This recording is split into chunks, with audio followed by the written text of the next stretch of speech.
My son gave me a luxurious 5-day island vacation and smiled, saying, "You deserve this trip, Dad." But those were the cruelest words I'd ever heard. When I rushed back home to grab my forgotten heart medication, I stood frozen when I heard him laugh coldly through the door. "It's a one-way ticket. The old man will never come back." Tutisa betrayed and abandoned, but I didn't cancel the trip. I quietly boarded that ferry to the island to make sure that ticket would become the beginning of his own destruction. Welcome to today's story. Before we begin, hit that subscribe button and turn on notifications so you never miss an update. Drop a comment below, telling me where you're listening from. I love hearing from you. Quick note, this narrative blends fictional elements with lessons worth learning. Any similarities to actual names or places are coincidental, but the message here could change how you see things. My name is George Harper. I'm 67, a retired math teacher, and until that Wednesday in late May, I believed my son loved me. The gift arrived 2 weeks earlier, a cream envelope with gold trim. Inside an itinerary for a 5-day luxury retreat at Serenity Island Resort off the Florida Gulf Coast. All expenses paid. Daniel had signed the card himself. "Dad, you deserve this. Love, Daniel." I held that card at my kitchen table in the house where I'd raised him alone after his mother passed. The house I'd taken a second job to keep. This was proof that all those years, all those sacrifices, had meant something. My son finally saw me. I was a fool. That Wednesday I woke before dawn. The ferry left at 9, and I'm the kind of man who arrives early for everything. At 7:30, I was in a cab heading to the terminal, my duffel beside me and strange lightness in my chest. Then I realized I'd forgotten my heart medication. No panic, just quiet recognition that I'd left the orange bottle on my bathroom counter. I asked the driver to turn around. 10 minutes later, we were idling in front of my house again. I told him I'd be 2 minutes. I unlocked the door. The house was silent. Then I heard a voice, Daniel's voice, coming from the kitchen, loud, clear, on speakerphone. I froze. I should have called out, walked in, said hello. But something in his tone stopped me. He sounded sharp, impatient. Not the careful, polite version he used around me. I stood behind the half-open kitchen door and listened. "It's done," Daniel said. "He's leaving this morning. One-way ticket. The resort ferry runs once a week. He doesn't know I didn't book the return. He'll figure it out Thursday, maybe Friday. By then it'll be too late," Jessica's voice responded. My daughter-in-law. Clipped businesslike. "And your man on the island? Already in place. He'll wait until the 4th night. Make it look like an accident. Heart attack, maybe a fall. Nobody will suspect an old man who fell overboard." I stopped breathing. "How much?" Jessica asked. "Why, 800,000. 350 from life insurance, 450 from the house. Clean." "Not good. We'll be in Mexico before anyone asks questions." Daniel laughed, cold, satisfied, empty. "Easiest money I'll ever make."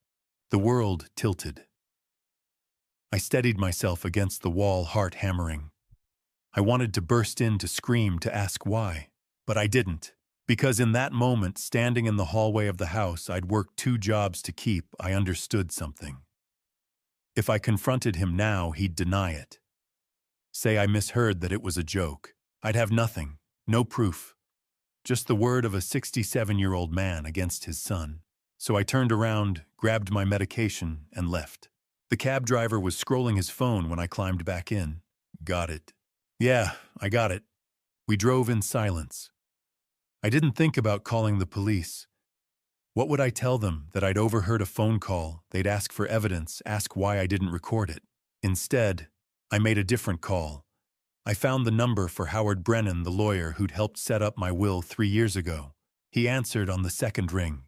"George, everything all right?" "No, it's not." I told him everything. The phone call, the one-way ticket, the plan to stage my death. Howard went quiet. When he finally spoke, his voice was tight. "George, you need to go to the police right now." and tell them what I don't have proof. If I accuse Daniel now, he'll destroy whatever evidence exists. I need to go to the island. Find out who he hired, what the plan is. Then we'll have something solid. George, Howard, please. I'm not a fool, but I need help. Can you get someone to watch my back quietly? A pause, then reluctantly. I know someone. Former Coast Guard does private security. Victor Bennett. If I can reach him, I'll have him on the island before you arrive. Thank you. George, you don't have to do this. Yes, I do. I hung up. The ferry was boarding. Families with coolers, couples holding hands, retirees with sun hats and paperbacks. I walked up the ramp with my duffel, my medication, and strange, cold clarity. I found a seat near the back, away from the crowd. The engine rumbled, and the ferry pulled away from the dock. I watched the shoreline shrink, the city fading into gray and green. And I thought about Daniel, his 8th birthday. I'd worked a double shift, came home with $20 in tips, bought him the remote control car he'd been eyeing. When he opened it, his face lit up like I'd given him the world. He hugged me so tight. Best dad ever, he'd said. I closed my eyes and felt salt spray on my face. Somewhere ahead on an island I'd never seen, someone was waiting. Someone my son had paid to end my life. Daniel thought I didn't know. Thought I'd walk into this trap blind and grateful, clutching his gold-trimmed card. But I knew, and as the ferry cut through open water toward Serenity Island, I made myself a promise. I wasn't going to die on that island. I was going to survive, and I was going to make sure my son faced what he'd done. The ferry's horn sounded low and mournful as the mainland disappeared. I opened my eyes and looked out at endless blue, and I wondered for the first time in my life if I would live to see it again. The ferry cut through open water, carrying me farther from everything I'd known. Families laughed near the bow. A little girl pointed at seagulls. I sat alone near the stern phone pressed to my ear, waiting for Howard to call back. When the screen finally lit up, I answered immediately. Howard. George. His voice was tight. I talked to Victor Bennett. He's willing to help, but George, this is insane. Turn that ferry around and go to the police. I leaned forward, keeping my voice low.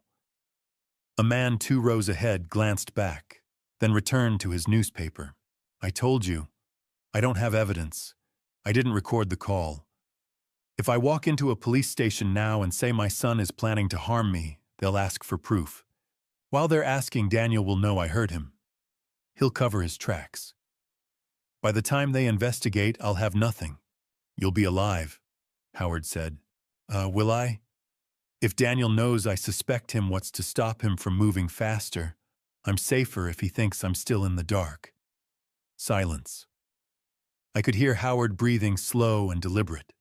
You're walking into a trap, he said finally. I'm turning the trap around. Another pause.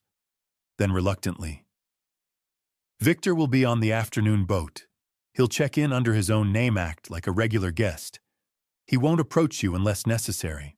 Coast Guard for 20 years, private security for 10. If anyone can keep you safe, it's him. Thank you. I'm also bringing in Marcus Reed. Private investigator, used to work white-collar fraud. I want him digging into Daniel's finances. If your son is planning this, there's a reason. Money, trouble, debt, something. Marcus will find it. I nodded. Good. I need to know what I'm dealing with. George, Howard said softer now, almost pleading. You don't have to do this. I looked out at the endless blue water. Yes, I do. I ended the call and stared at the phone. Around me, the ferry hummed with easy vacation chatter. No one looked at me. No one knew. I thought about the last time I'd really talked to Daniel. 6 months ago, I'd driven to his house unannounced with tomatoes from the farmer's market. I used the spare key and let myself in. Daniel was in the kitchen, pacing, phone pressed to his ear. He didn't see me at first. I don't care what it takes, he was saying. I need that money in 2 weeks. 2 weeks. Do you understand? He turned, saw me, and went pale. He ended the call immediately, forced a smile. Dad, hey, didn't know you were coming. Just thought I'd stop by, I said, holding up the tomatoes. He took the bag, set it on the counter without looking at it. Thanks. Sorry, work stuff. Stressful client. I nodded. Didn't push. I wanted to believe him, but I'd seen the desperation on his face. 4 months later, I started noticing other things. He stopped coming for dinner. Twice a week became once, then not at all. When I called, he'd keep it short. 5 minutes, maybe less. Always an excuse. I told myself he was busy, that adult children had their own lives. But deep down, I knew something had changed. And now, sitting on this ferry with wind in my face and salt on my lips, I understood what it was. He'd been planning this for months. Not days, not weeks, months. My son, my boy. The kid I'd raised alone. The one I'd worked 2 jobs for had spent months figuring out how to end my life. And he'd smiled at me the whole time. I felt something crack inside my chest. Not my heart. Something deeper. But I didn't let myself fall apart. Not here. Not now. Instead, I pulled out my phone and opened my messages. I found Daniel's last text from 2 weeks ago. Booked you something special, Dad. You've earned it. I stared at those words for a long time. Then I typed a reply. Just boarded the ferry. Thank you again, son. Can't wait. I hit send. Let him think I was still the fool he expected. Let him think I'd walk onto that island blind and grateful and easy to eliminate. Because when this was over, when I had the evidence, when I'd found whoever he'd paid to harm me and documented every word, every transaction, every lie, then he'd know. He'd know his father wasn't the soft, forgiving man he'd counted on. The ferry horn sounded. I looked up. The island was visible now, a dark smudge on the horizon. Serenity Island. The place my son had chosen to be my ending. I stood, grabbed my duffel, and moved toward the bow where passengers were gathering, pointing at the approaching shore. The sun was bright, the water calm. It looked like paradise, but I knew better. Victor would arrive on the afternoon boat. That meant somewhere on that island, a man I'd never met was preparing to watch my back, and somewhere else, probably in one of those villas, someone Daniel had hired was waiting for me too. 2 strangers, one trying to protect me, one trying to end me. And I was walking straight into the middle of it. I pulled out my phone and opened the voice memo app. I didn't know if I'd need it, if I'd get the chance to record anything useful, but I set it up anyway. Tested the microphone, made sure the storage was clear. If I was going to be the hunter instead of the prey, I needed to be ready. The ferry slowed the engine shifting as we approached the dock. I could see the resort, now white villas scattered along the hillside, palm trees, swaying a wooden pier stretching over turquoise water. It was beautiful, and somewhere in that beauty, a plan was waiting. I shouldered my bag and took a breath. Victor Bennett would be there. Howard had promised, and Daniel had no idea. The ferry bumped gently against the dock. A resort employee in a crisp white shirt waved from the pier, smiling, holding a clipboard. Welcome to Serenity Island. I stepped off the boat, onto the pier, feeling solid wood beneath my feet. And I thought, I'm 67 years old. I've spent my whole life being kind, being careful, being the good father. But kindness wasn't going to keep me alive. So I straightened my shoulders, walked past the smiling employee, and made myself a different promise. I was going to survive this island. And when I left, I was taking my son down with me. The dock felt solid beneath my feet, more solid than anything had felt in 24 hours. I stepped off the ferry behind a family with beach bags, their children racing toward white sand. The air smelled like salt and sunscreen, and something sweet hibiscus maybe. Paradise, if you believed in that. I didn't. Not anymore. A young woman in a crisp white polo stood at the pier base holding a clipboard and a brilliant smile. Her name tag read, Linda. Welcome to Serenity Island Resort, she said, checking my name off. Mr. Harper, right, your villa is ready. Mr. Flynn will take you there personally. She gestured toward a man near a white golf cart.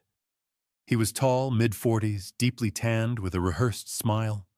Same white polo sleeves rolled up. George Harper, he called, hand extended. Connor Flynn, resort manager, it's a pleasure. I shook his hand. Firm grip. Confident. The kind meant to make you trust him. Thanks for having me, I said. Absolutely. Your son arranged everything, said you'd worked hard your whole life and deserved a break. We're honored to host you. The word son landed like a stone in my chest, but I kept my face neutral. Daniel's thoughtful that way, I said. Connor gestured to the cart. Let me give you the tour on the way to your villa. Villa 47 is one of our more private units. Quiet, great views. We started up a winding path lined with palms. The resort spread out like a travel magazine. 50 villas scattered across the hillside, each gleaming white with terracotta roofs. The ocean stretched beyond them, impossibly blue. Serenity Island's been family-owned for 30 years, Connor said. 50 villas all-inclusive. We keep it exclusive, no more than 100 guests at a time. Ferry runs once a week Saturdays. Keeps things peaceful. Once a week, I filed that away. We passed the main lodge, open-air dining, a bar overlooking water. Guests lounged with umbrella drinks. A couple played bocce ball. Everything looked carefree, but I wasn't here for that. We turned onto a narrower path away from the main villas. Trees grew thicker. Sounds of laughter faded. Connor kept talking spa beach access hiking trails. I nodded along, but I was counting how far from center, counting how isolated this felt. Finally, we pulled up in front of a villa perched near a rocky bluff. Below, waves crashed against dark stone. The villa was beautiful, white stucco, wide windows, a deck with 2 chairs facing the ocean. But it was alone. No neighbors within shouting distance, just trees and cliffs and water. Villa 47, Connor said. One of our best views. I got out, slowly looking around. The path back was narrow and winding. The cliff edge was maybe 20 yards from the deck. Close enough to hear the surf. Close enough to see the drop. Close enough to fall. Connor unlocked the door and handed me the key. Linda will bring your luggage shortly. If you need anything, dial 0. We're here to make your stay perfect. Appreciate it, I said. He drove off, leaving me alone. I stepped inside. The villa was spotless king bed, with white linens, a kitchenette with bottled water, and fruit French doors opening onto the deck. Everything designed to make you forget the world, but I couldn't forget. I walked to the window and looked at the ocean. Stunning view. The kind people saved years to see. And all I could think was, is this where Daniel planned it, where someone's supposed to make me vanish? I pulled out my phone. No signal.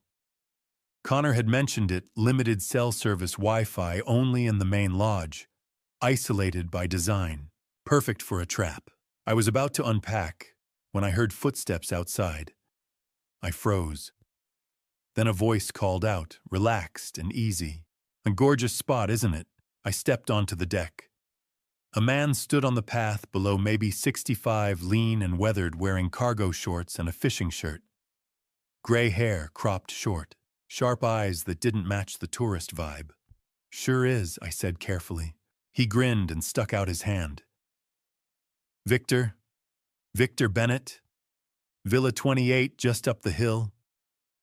Saw you arrive, thought I'd say hello. Us old-timers have to stick together, right? I stared at him for half a second, recognition clicking. Then I shook his hand. George Harper, I said. Victor's grin didn't waver, but his eyes flicked briefly toward the villa, then back. A question. I nodded barely. Well, George, Victor said easily, if you need anything, recommendations, a fishing buddy, whatever, I'm around. This place can get quiet if you're on your own. I'll keep that in mind, I said. He gave a casual wave and started back up the path, whistling off-key. To anyone watching it, would look like nothing. just two guests being neighborly. But I knew better. Victor Bennett was here. Howard had kept his word. I went back inside, closed the door, and locked it.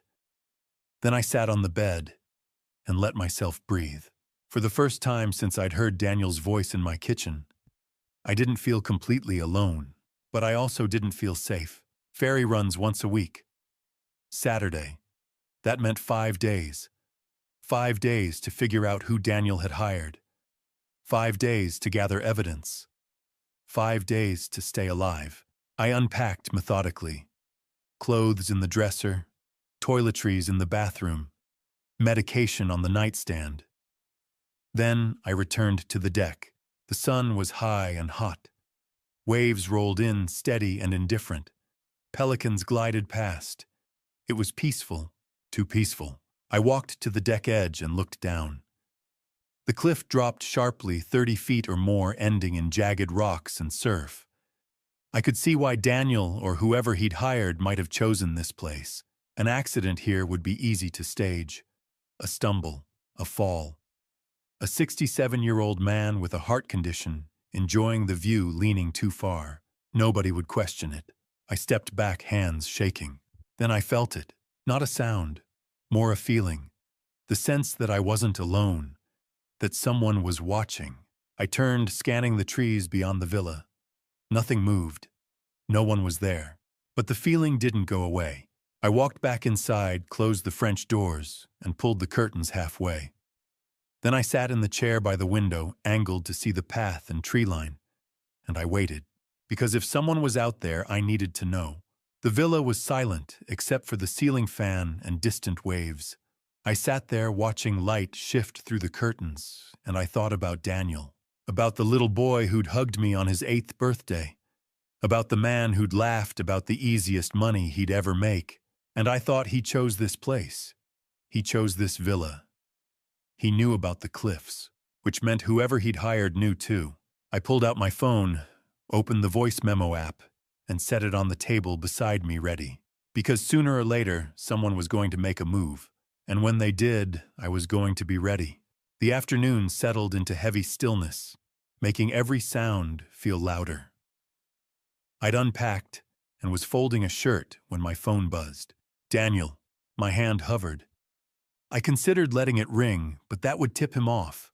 So I answered. "Hey, son," I said, keeping my voice light. Dad." Daniel's voice came through warm, almost too warm. "You made it. How's the resort?" I moved to the window. My other hand reached for the phone's screen, opening the voice memo app. I hit record and set it face down on the table. "It's beautiful," I said. "Really beautiful. You didn't have to do all this." "Of course I did. You've worked your whole life, Dad. You deserve a break." He paused. "So the villa's okay. They put you somewhere nice. In Villa 47, right on the edge of the property. Great view of the water." "Perfect," Daniel said. There was something in his tone. Relief, satisfaction, that's exactly what I asked for. Quiet, private. "You'll get a real rest there. Private." The word echoed in my head. I looked at the cliff beyond the deck, at the empty path. Private. Isolated. Alone. "It's definitely quiet," I said. "Good. And your heart, you remembered your medication, right?" There it was. The question I'd been waiting for. "I did," I said. "Got it right here on the nightstand." That's good. That's really good." He sounded genuinely relieved, and for half a second I almost believed him. Almost thought maybe I'd misheard that phone call in my kitchen. Then he kept talking. "You know, Dad, at your age, you've got to be careful. Heart conditions are serious. Anything could happen, stress, overexertion, even a bad fall. You've got to take it easy out there." My jaw tightened. He was laying the groundwork, making sure anyone who listened later would hear a concerned son warning his elderly father to be careful. "I'll be careful," I said. I mean it. Don't go hiking those trails or climbing around on rocks. Just relax. Enjoy the view. Stay safe. Stay safe from the man who'd arranged for me to have an accident. I will. Thanks for looking out for me. Always, Dad. Always. Another pause. Jessica says hi, by the way. Jessica. The woman I'd heard on speakerphone asking how much money my death would bring. Tell her I said hi back, Mo. I managed. Hey, I've got to run meeting in 10. But call me if you need anything, okay? I will. Thanks, Daniel. Love you, Dad. The line went dead. I stood there, phone still pressed to my ear, staring at nothing.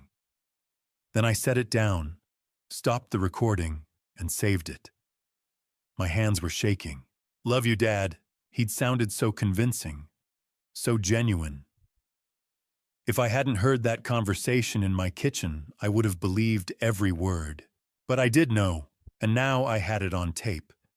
Daniel asking about my heart, warning me to be careful, setting the stage for an accident. It wasn't enough to convict him, not yet. But it was a start. I was still sitting there when I heard footsteps outside. Slow, deliberate, coming closer. Then a knock. 3 sharp raps. I opened it. Victor Bennett stood on my doorstep, hands in his pockets, that easy grin on his face. But his eyes were sharp, scanning the area. George, he said, "No, I got a minute." I stepped aside. He came in. I closed the door, locked it. Victor moved to the window, glanced out, then turned to face me. "All right," he said, his voice lower now, all pretense gone. "Let's talk." Howard filled me in. "Your son's planning something, you're here to gather evidence, and I'm here to make sure you live long enough to use it." I nodded. "That's the short version." "Good. Then we're on the same page." He pulled a small radio from his pocket. "I've got eyes on this place 24/7. You don't go anywhere without me knowing. If someone approaches your villa, I'll know." "How?" "I've been doing this a long time, George. Trust me." I did. I don't know why, but I did. "There's something else," Victor said. "I've been here since yesterday getting the lay of the land, and I've already spotted someone." My stomach dropped. "Who?" "Well, don't know his name yet, but he checked in the same day you did. Villa 46, right next door." He jerked his chin toward the wall. "He's been watching you since you arrived. He's not here for vacation. Villa 46, right next door. Close enough to see when I left, when I came back, when I turned off the lights." "What does he look like?" I asked. "Mid-40s, lean, military build, keeps to himself, doesn't talk to other guests, doesn't eat in the dining room. He's a professional, George, and he's here for a reason." My throat went dry. "You think he's the one Daniel hired?" "I'd bet money on it." I sat down, the weight crashing over me. It was real. There was a man next door hired to harm me, waiting for the right moment. Victor crouched down, his eyes level with mine. "Listen to me. You're not alone in this. I'm here, and I'm not letting anything happen to you. But you've got to be smart. No wandering off, no late-night walks, no standing too close to that cliff. You understand?" I nodded. "Well, good." He stood, moved toward the door. "I'm going to keep an eye on Villa 46. See if I can figure out who this guy is, who he's talking to. You just act normal. Let your son think everything's going according to plan." He opened the door, paused. "You're brave, George. Coming here knowing what you know. Most people wouldn't." "I didn't have a choice," I said. "Yeah," Victor said quietly. "You did. And you made the right one." He stepped outside and the door clicked shut. I stood there listening to his footsteps fade. Then I walked back to the window and looked at the ocean. Villa 46, right next door. I couldn't see it from here, the trees blocked the view. But I knew it was there. Knew someone was inside waiting. Military build, professional. Doesn't talk to other guests. This wasn't some thug Daniel had hired. This was someone who knew what he was doing. Someone who'd done this before. I pulled out my phone and listened to Daniel's voice again. "Now, at your age, you've got to be careful. Anything could happen, stress, overexertion, even a bad fall. A bad fall. I looked at the cliff at the drop beyond the deck, and I understood. That's how they were going to do it, and the man in Villa 46 was going to make it happen. As the sun dipped lower, turning the ocean copper and gold, I sat at the small desk and spread out the papers Daniel had sent me. The cream envelope, the printed itinerary, the ferry tickets. I'd looked at them before back home, but I hadn't really studied them. I'd trusted my son. Now I needed to see what I'd missed. The itinerary was simple. 5 days, all-inclusive. Check-in Thursday, check-out Tuesday. Ferry departure Saturday morning, 9 a.m. I flipped to the tickets. There was only one. I stared at it, reading the fine print twice. One ticket. Arrival only. Port Haven to Serenity Island, dated Thursday, May 22nd. No return. I shuffled through the papers again, checked the envelope. Nothing, just the one ticket. I picked up my phone and dialed the front desk. Linda answered, bright and professional. Front desk, this is Linda. How can I help you? Hi, Linda. This is George Harper, Villa 47. I only have an arrival ticket. Is that normal? A pause. Keyboard tapping. Let me pull up your reservation, she said. Then, you're right. There's no return ferry booked. Can I book one now? More typing. The ferry runs once a week, Saturdays at 9 a.m. This week's departure is full guests book at least 2 weeks in advance. The next available seat would be Saturday, June 7th. 2 weeks. I closed my eyes, forcing myself to stay calm. Is there any other way off the island?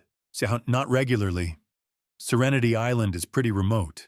The ferry's the only option unless you charter something privately, and that's expensive. A few thousand at least. I see. Thanks, Linda. I can add you to the wait list for this Saturday's ferry in case someone cancels. Yes, please do that. I hung up. Daniel had done this on purpose. Booked me a one-way trip, knowing I wouldn't realize until I got here. Knowing the ferry only ran once a week. Knowing I'd be stuck, long enough for the man in Villa 46 to finish the job. I grabbed my jacket and stepped outside. I needed air, needed to think. The evening was warm, the breeze carrying salt and tropical flowers. I walked down the path toward the beach, away from other guests heading to dinner. The beach was quiet.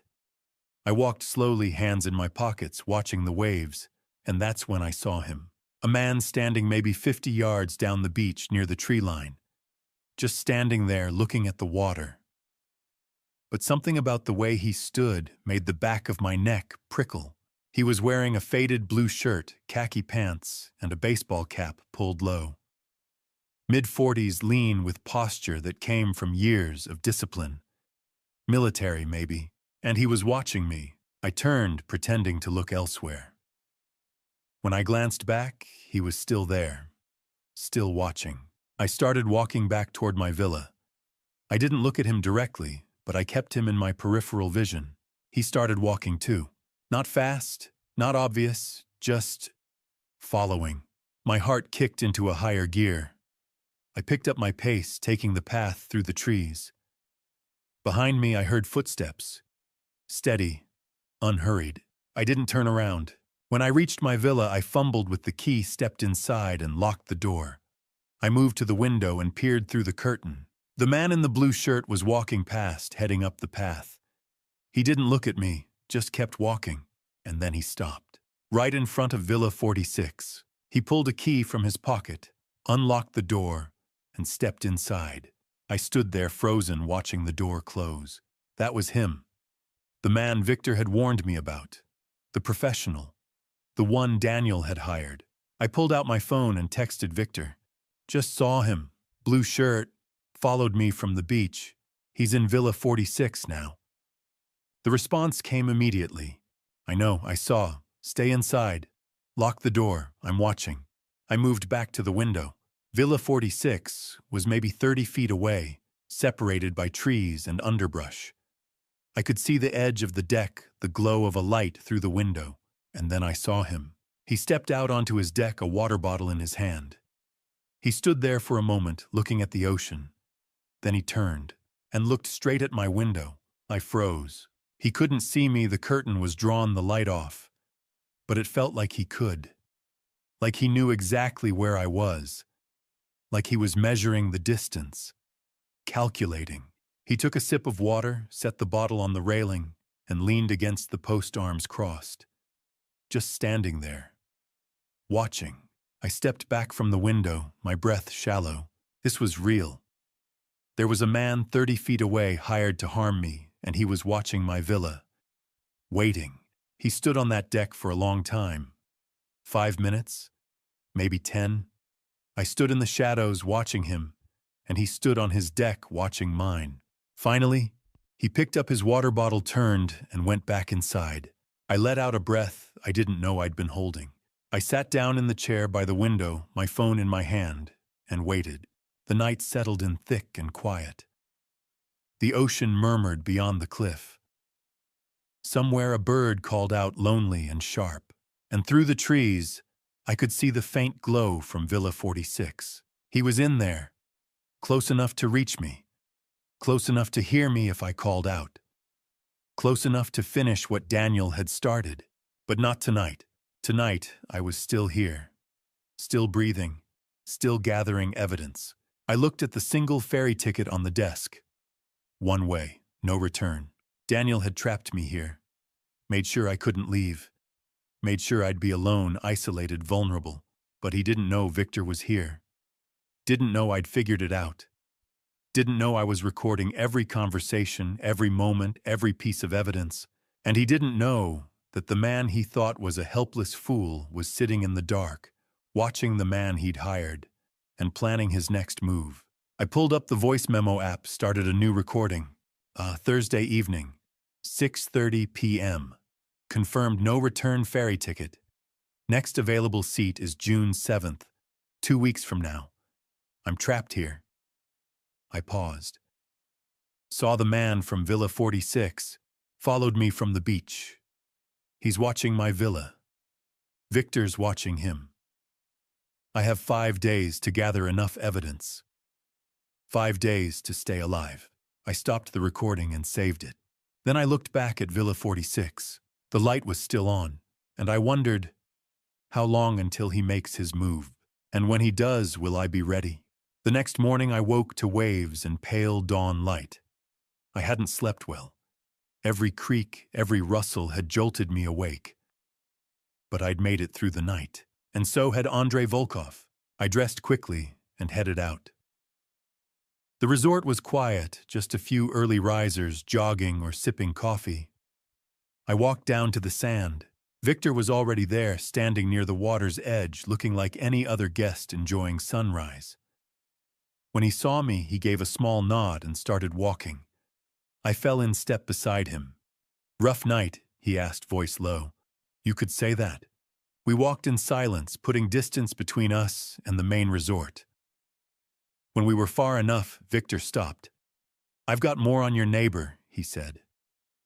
Andrei Volkov, former military, dishonorably discharged 8 years ago. Since then, he's been freelance, the kind of work that doesn't show up on tax returns. What kind of work? The kind people hire him for when they need a problem taken care of quietly. He's good, George. Careful. Professional. Which means we need to be smarter. What's the plan? Tonight, the resort's hosting a bonfire on the beach. Music, food, drinks. Big event. You're going to be there, visible, making conversation, establishing an alibi. Meanwhile, I'll be at your villa with a camera set up. If Volkov makes a move while you're gone, we'll have him on tape. You think he'll try tonight? He's been watching you for 2 days, waiting for an opening. A night when you're distracted, when the resort's busy. Tonight fits. We started walking again. "There's something else," Victor said. "Connor Flynn, the manager who checked you in. I don't trust him." "Why?" "Because he assigned you Villa 47, right next to Volkov. That's not random. The resort's got 50 villas, half were empty when you arrived. Flynn could have put you anywhere. But he put you there, next to a man hired to harm you." The words settled over me like a weight. You think Flynn's involved. I think someone at this resort tipped Volkov off, gave him the villa assignment, made sure you'd be isolated, and Flynn's the one with access to all that information. My phone buzzed. Howard. I need to take this, I said. Victor stepped away. I answered. Howard. George. How are you holding up? I'm still here. Good. Listen, Marcus Reed finished his preliminary report. I'm sending it now, but I wanted to give you the highlights. I heard keys tapping, then the ping of an email. Daniel's in deep. Howard said, his voice grim. He owes $285,000. Gambling debts spread across 3 different lenders. High-interest, short-term loans. The kind people take when they're desperate. My chest tightened. $285,000. What? That's just Daniel. Jessica's got $95,000 on credit cards. Maxed out. They've been living beyond their means for years, George. And now it's caught up with them. I closed my eyes. $380,000. That's what this was about. That's why Daniel had hired Andrei Volkov. Because $800,000, my life insurance, my house, would clear his debts and leave him with change to spare. There's more. Howard continued. Marcus found a forged loan application in your name. Someone tried to take out a home equity loan on your house. $450,000. The bank flagged it, but the paperwork's got your signature. That's not my signature. I know. Marcus is having it analyzed. If it's a forgery, we can prove Daniel did it. But George, this means he's been planning this for months, maybe longer. I thought about the phone call I'd overheard. The calm, detached way Daniel had talked about ending my life. The way he'd laughed. Send me everything Marcus has, I said. I will. But George, please be careful. These people are desperate. I know. I hung up and stood there staring at the water. $285,000. $95,000. $450,000 in forged loans. My son had tried to steal my house. And when that hadn't worked, he'd decided to take everything else. Victor walked back over. Bad news. Daniel owes $285,000 in gambling debts. Jessica owes $95,000 on credit cards. They tried to forge a loan on my house. Victor let out a low whistle. That's motive. That's desperation. We stood in silence. The sound of waves filling the space between us. I thought about Daniel's college graduation 20 years ago. I'd taken a personal day drove 4 hours to the ceremony, sat in the bleachers with a disposable camera and a heart full of pride. Afterward, he'd found me in the crowd and hugged me tight. I couldn't have done this without you, Dad, he'd said. I'd believed him. Now I wondered if he'd ever meant it. George, Victor's voice pulled me back. You still with me? I nodded. Yeah, I'm here. Good, because we've got work to do. Tonight, you're going to that bonfire. You're going to smile, drink a beer, make small talk. You're going to be the most visible guest on this island. And while you're doing that, I'll be watching your villa. If Volkov makes a move, we'll catch him. And if Flynn's involved, we'll catch him too. And if they don't, then we wait another day. But one way or another, George, this ends soon. You've got 5 days on this island. We're going to make them count.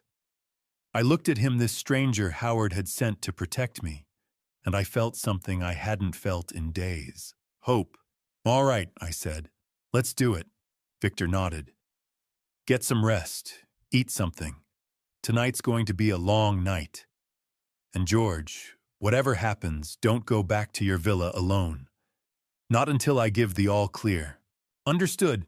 He walked back toward the resort. His pace easy, just another guest enjoying the morning. I stood there longer, watching the sun climb higher, the ocean turning from gray to blue. $285,000. That's what my life was worth to my son. Not love, not family, not 38 years of sacrifice, just money. I walked back to my villa, locked the door, and sat at the desk. Tonight the bonfire, tonight the trap, Tonight, we'd see if Andrei Volkov was as good as Victor thought, and if he was, we'd see if we were better. I looked out the window at the ocean, at the cliffs, at the narrow strip of trees separating my villa from Villa 46. Somewhere over there, Andrei was waiting, planning, calculating. But so was I. And tonight, one of us was going to make a mistake. I just had to make sure it wasn't me. The afternoon heat pressed down on Villa 47 like a weight. I'd spent hours reviewing Marcus Reed's report, reading through Daniel's debts line by line. $285,000. Gambling. High-interest loans. Desperation. I was staring at credit card statements when my phone rang. Unknown number. I hesitated, then remembered Victor's words. Act normal. Don't let them know you're watching. I swiped to answer and tapped the voice memo app, setting the phone on speaker to record. Hello, Dad. The voice was bright, warm, syrupy, sweet. Jessica. I'm so glad I caught you. How are you? How's the island? I forced my voice to stay light. Jessica. Hi. I'm good. The island's beautiful. Oh, I'm so relieved. Daniel's been worried sick about you. A pause. Daniel told me about your heart medication. You remembered it, right? My jaw tightened. She was probing, making sure I had the medication, making sure the groundwork for a heart attack was in place. I've got it, I said, right here on the nightstand. Oh, thank goodness. You know how dangerous it can be if you skip even one dose, especially at your age. Stress, heat, exertion, it can all add up. She was laying the narrative, building the excuse. I'm being careful, I said. Good, so what are your plans for tonight? Anything fun? I kept my voice casual. There's a bonfire on the beach. Thought I might stop by. A bonfire, how lovely. What time does it start? 8, I think. Perfect. And you'll be there the whole evening. The question hung in the air, too specific, too pointed. Probably, I said. Why? Oh, no reason. I just want to make sure you're having a good time. You deserve it, Dad. I appreciate that. Well, I won't keep you.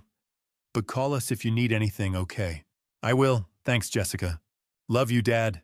The line went dead. I sat there, heart pounding. Then I stopped the recording, saved it, and texted Victor. Need to talk, now. He replied instantly. Beach, 5 minutes. Victor was waiting near the water. When I approached, he nodded toward the tree line. What happened? I handed him my phone with the recording cued. Jessica called. Victor listened twice. Then he looked at me. She's running point, he said quietly. This isn't Daniel's operation. It's hers. What do you mean?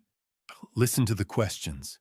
She wanted to know if you'd be at the bonfire, how long you'd be there, whether you'd be alone. That's not concern, George. That's logistics. Before I could respond, my phone buzzed.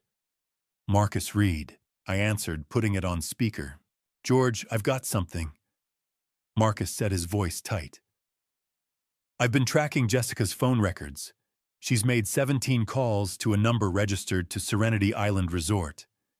Whose number? Connor Flynn, the resort manager? Victor and I exchanged a look. The last call was 2 days before you arrived. May 20th. Marcus continued. The day Daniel gave me the envelope. Marcus, this is Victor Bennett. Can you trace any payments between Jessica and Flynn? Working on it. But George, one more thing.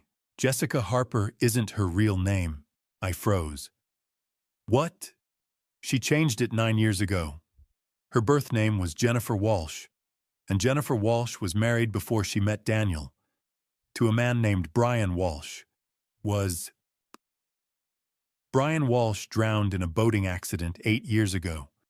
He had a $200,000 life insurance policy. Jessica was the sole beneficiary. The world tilted. Shakikaon. The case was ruled accidental, Marcus said. But the lead detective noted several inconsistencies in Jessica's statement. Not enough to charge her, but enough to raise questions. I couldn't breathe. My son had married a woman who'd done this before. A woman who'd taken a life for money and gotten away with it. Marcus, and I said out of my voice hoarse, "Send me everything you've got on Brian Walsh. I'll email it in 10 minutes. The call ended. Victor and I stood in silence. "She's done this before," I said finally. "Looks that way. And Connor Flynn's helping her." "Tonight," Victor said. "She called to confirm you'd be at the bonfire. That means Volkov's moving tonight. She wanted you out of your villa distracted visible. So when Volkov makes his move, it looks like you were somewhere safe and still had an accident." "What kind of accident?" Victor's gaze drifted toward the cliffs beyond my villa. "The kind that happens when someone goes back to their room after a long evening, when they step out onto the deck for one last look at the ocean, and they lean too far. A fall. They'll say I was drunk," I said quietly, "or tired, or careless. And Jessica will cry at your funeral," Victor said flatly, "and she and Daniel will collect $800,000, and no one will ever know." I looked at him. Except us. Except us." Victor checked his watch. "Bonfire starts at 8. That gives us 5 hours. I'm setting up the camera in your villa and positioning myself where I can see both your door and Volkov's. If he moves, I'll know.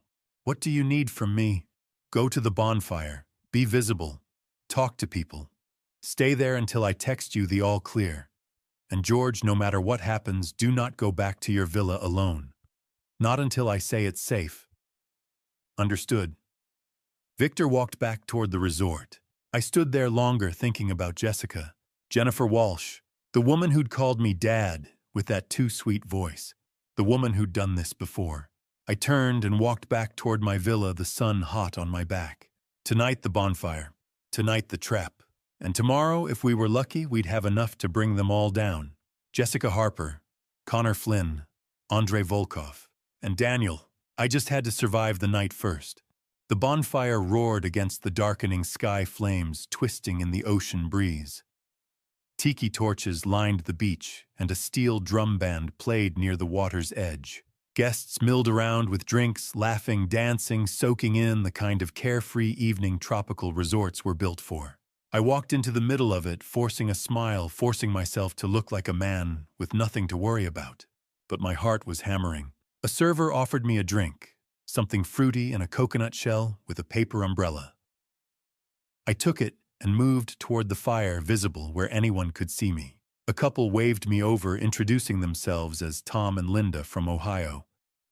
I made small talk about the weather, the resort, laughed at Tom's joke, smiled when Linda asked if I was here alone.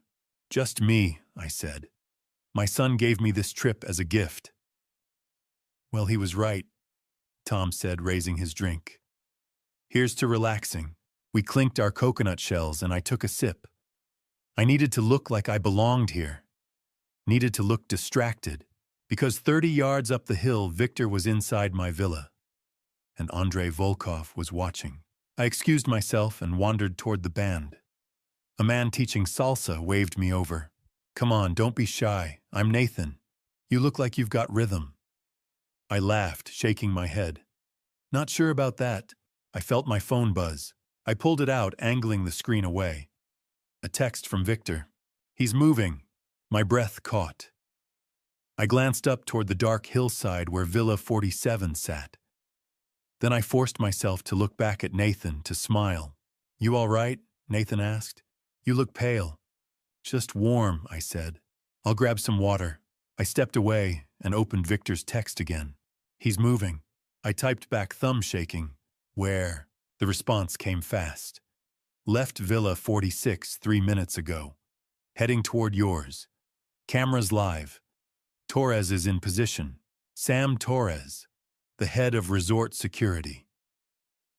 Victor had brought him in this afternoon, shown him the evidence. Torres hadn't needed much convincing. I scanned the crowd for Connor Flynn. He was near the bar, talking to a couple, his smile warm and professional. He had no idea we knew. My phone buzzed again. "He's at your door. Master key." Flynn gave it to him. "Master key." I felt fury rise in my chest. Connor Flynn had given Andrei Volkov a key to my villa. Made sure he could walk in, no forced entry, no signs of a break-in. I looked across the beach. Flynn was laughing, looking for all the world like a man who cared. I typed back, "Torres ready. Waiting. Let him get inside. Need him on camera."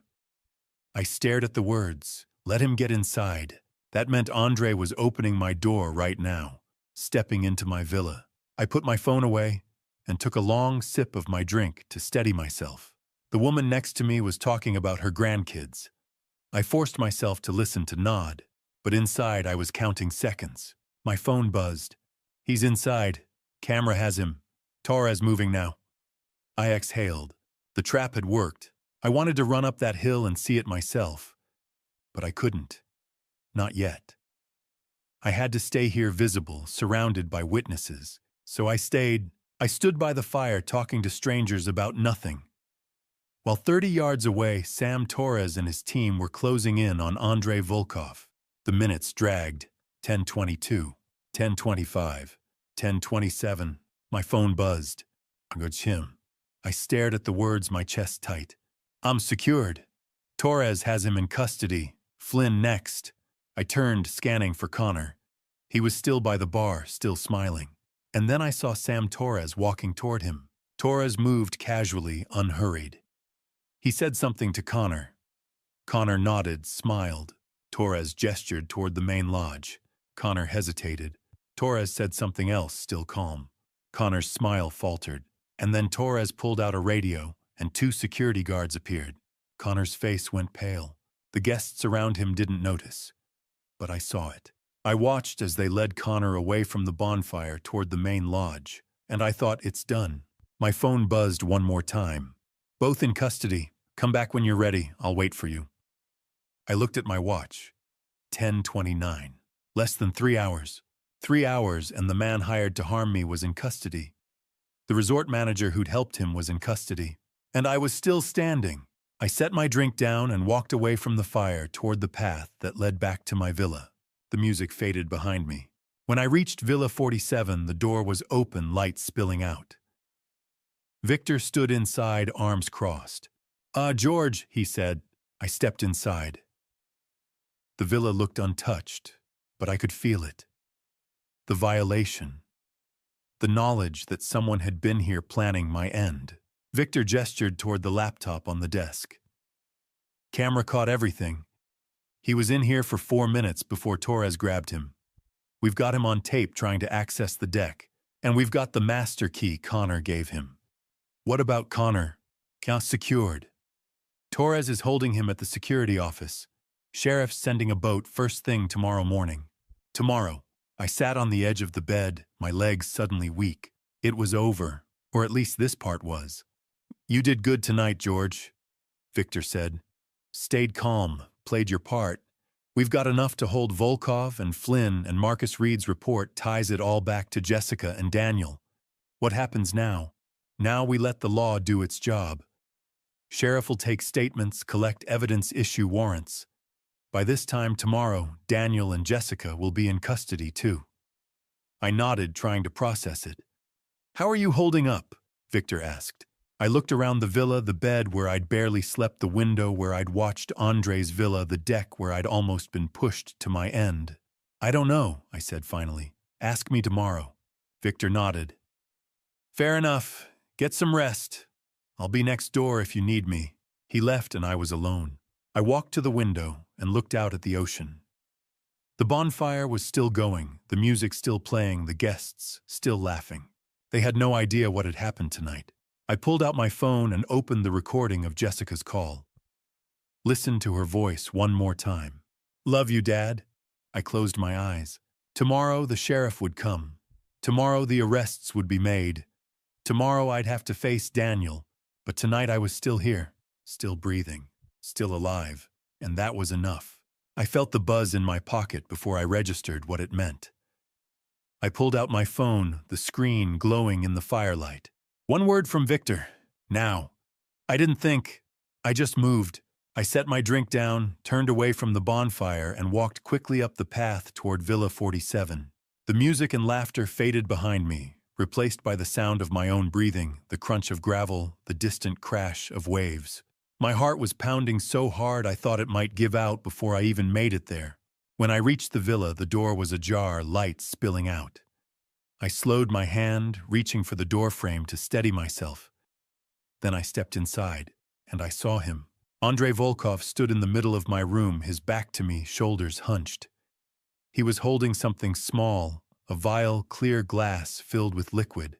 In his other hand, a small needle. Sedative. That's what Victor had said. They'd sedate me first. Make sure I couldn't fight back. Then stage the fall. But Andrei wasn't moving toward the deck. He wasn't moving at all. He was staring at something on the nightstand. The photo. A small frame I'd brought from home. A picture of Daniel and me from years ago. He was maybe 10, grinning, holding a baseball mitt.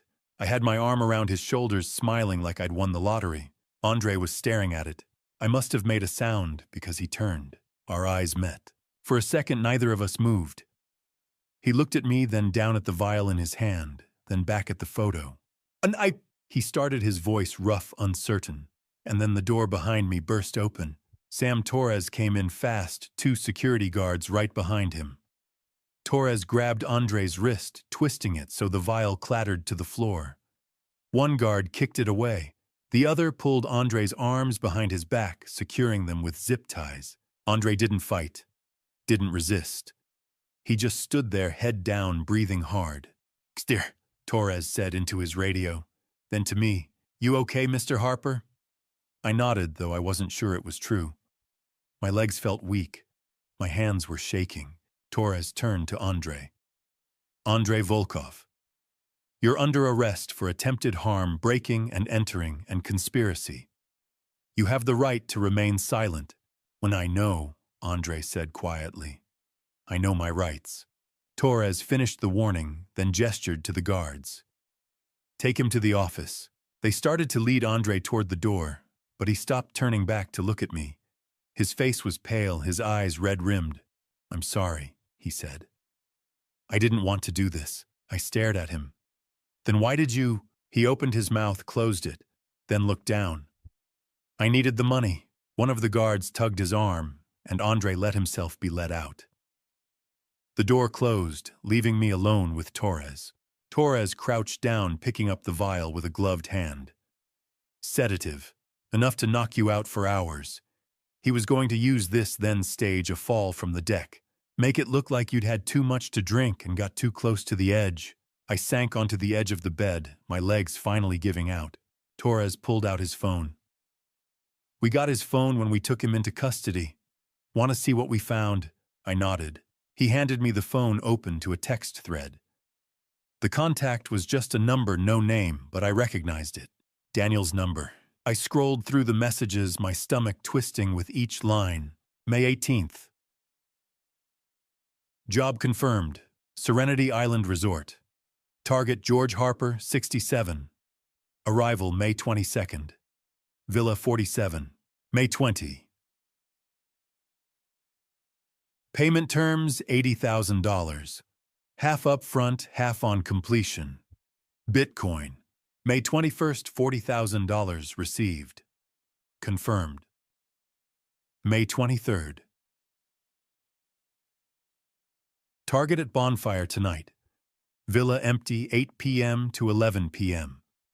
Window is open. And then the last message sent just an hour ago. May 23rd, 9:47 p.m., $80,000 wired. Make it look like an accident. No mistakes. I stared at the screen, hands trembling. Daniel had written that. My son. He'd typed those words, hit send, and gone on with his evening, waiting for a phone call that would tell him I was gone. "Mr. Harper." Torres's voice pulled me back. "You all right?" I handed him the phone. "That's my son." Torres nodded slowly. "I figured. Victor filled me in. Marcus Reed's sending over the financial records, your son's debts, the forged loan, all of it. Between that and these messages, we've got enough to arrest him." "What about Jessica?" "Her too. Reed found phone records linking her to Connor Flynn. 17 calls over the past 3 weeks. And there's more. Her real name's Jennifer Walsh. She was investigated 8 years ago for her first husband's death. No charges, but the detective flagged it. We're reopening that case. I closed my eyes. Jennifer Walsh, Brian Walsh, $200,000. And now me. Mr. Harper, Torres said gently. I need to ask. Do you want to press charges? I opened my eyes. Against who? All of them. Volkov, Flynn, your son, your daughter-in-law. This was a coordinated plan to harm you.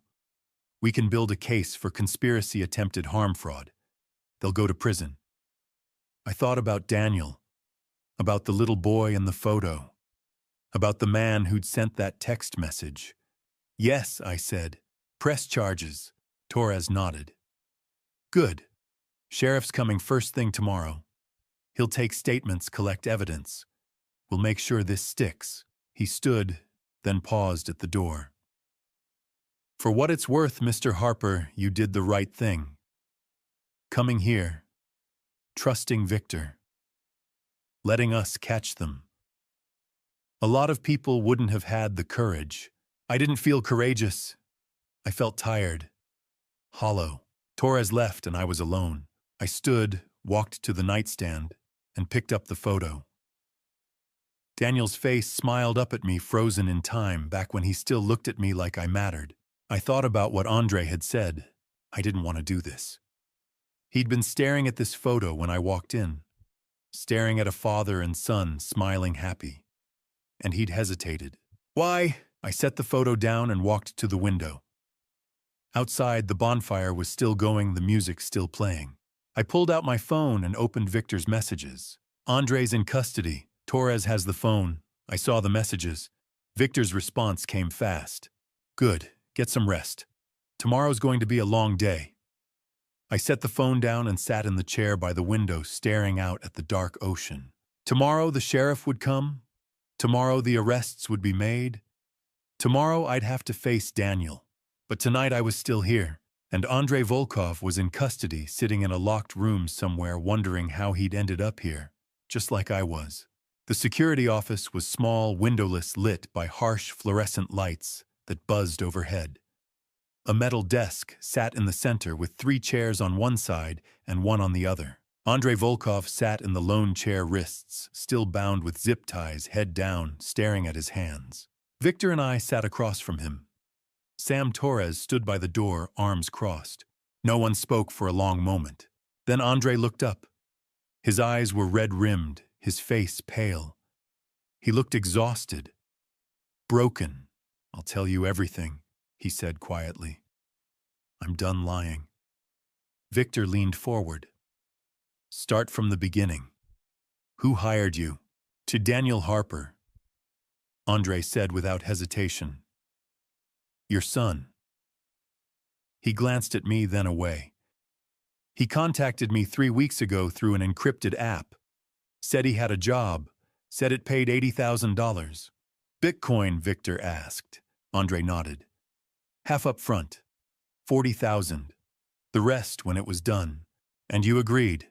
Yes, Andre's voice cracked. I agreed. I asked. The word came out harsher than I intended. Andre closed his eyes, his jaw working. Then he pulled out his phone and scrolled through photos. He turned the screen toward me. A little girl, maybe 7 years old. Dark hair and pigtails, a gap-toothed smile holding a stuffed rabbit. Her name is Emma, Andre said, his voice thick. She's my daughter. She's 7, and she has leukemia. The word hit me like a punch.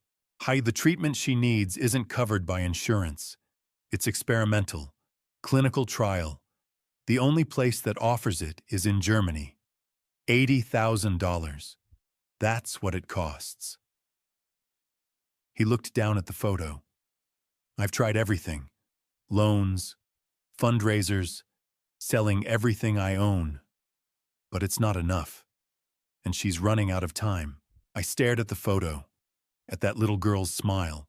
So when your son offered me $80,000, Andre said, his voice barely above a whisper, I said yes.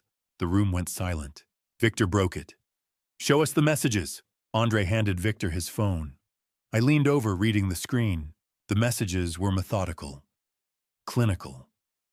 Daniel had sent detailed instructions, arrival date, villa number, a map of the resort. He'd included my schedule, and then the final message. May 23rd, 9:47 p.m. Target will be at bonfire until 11 p.m. Villa empty. Use sedative. Make it look like a fall. Heart condition will make it believable. $80,000 wired upon confirmation. I felt sick. What was the plan? Victor asked. Andre swallowed hard. I was supposed to wait until you were at the bonfire. Use the master key Connor Flynn gave me to get into your villa.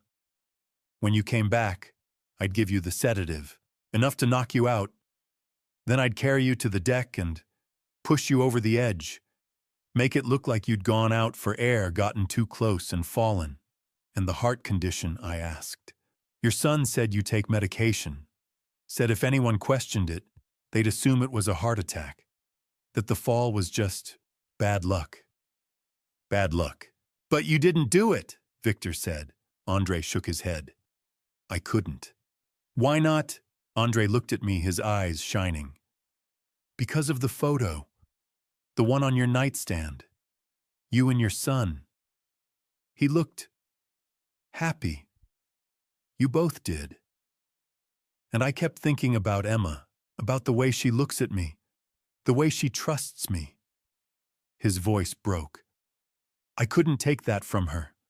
I couldn't let her grow up knowing her father took someone's life for money. A tear slid down his cheek. So I just stood there, he said, holding that vial, staring at that photo. And I couldn't do it. Finally, Victor leaned forward again.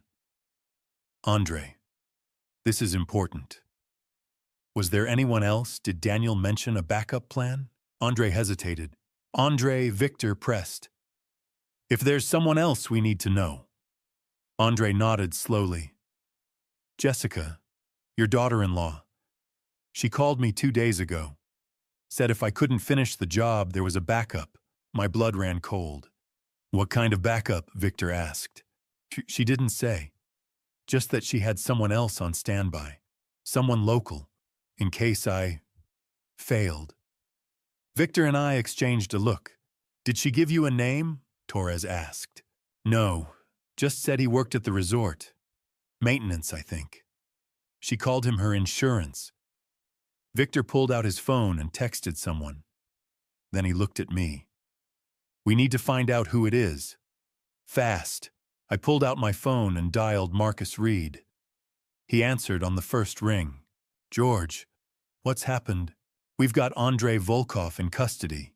He confessed, but he says Jessica mentioned a backup. Another person. Someone who works at the resort. Maintenance. Give me 10 minutes, Marcus said. I'll cross-reference Jessica's phone records with resort employee lists. Thanks, Marcus. I hung up and looked back at Andre. He was staring at the photo of Emma, tears streaming down his face. I'm sorry, he said again. I'm so sorry. I sat there looking at him, this man who'd been hired to harm me. This father who'd been desperate enough to say yes. And I felt something I hadn't expected. Pity. What happens to Emma? I asked quietly. Andre looked up surprised. What? Your daughter. If you go to prison, what happens to her? Andre's face crumpled. I don't know. Her mother left us 3 years ago. There's no one else. She'll go into the system, I guess. Foster care. I thought about that little girl in the photo, 7 years old, fighting a disease, and now she'd lose her father too. Victor, I said, can we make a deal? Victor raised an eyebrow. What kind of deal? Andre cooperates, testifies against Daniel, Jessica, and Connor Flynn, gives us everything he knows. In exchange, we push for leniency. And I hesitated. I'll cover Emma's treatment. The $80,000, I'll pay it. Andre's head snapped up. What? You heard me. I'll pay for your daughter's treatment. But you have to cooperate. Fully. Andre stared at me, his mouth open. Why? Why would you do that? I looked at the photo on his phone, at Emma's gap-toothed smile. Because she's 7 years old, I said.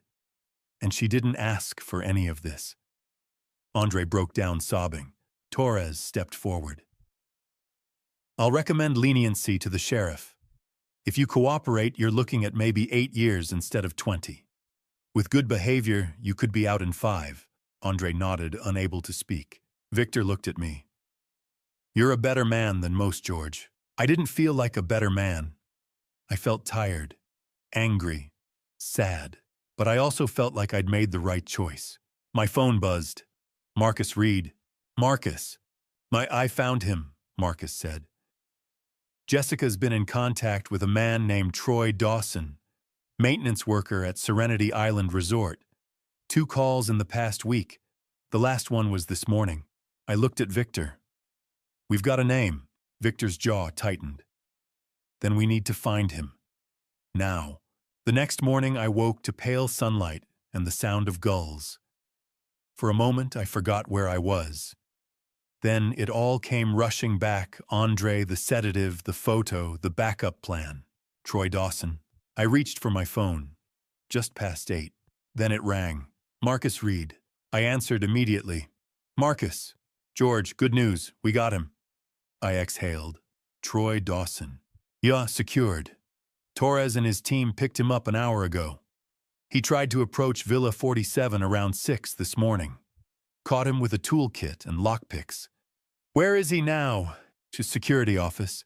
He's not talking yet, but we've got enough to hold him. And George, there's more. I stood pacing. What is it? Troy Dawson's been on Jessica's payroll. We found 2 wire transfers, $20,000 each, sent over the past week. Total of $40,000. $40,000. Half of what Daniel had paid Andre. Jessica had hired a backup for half the price.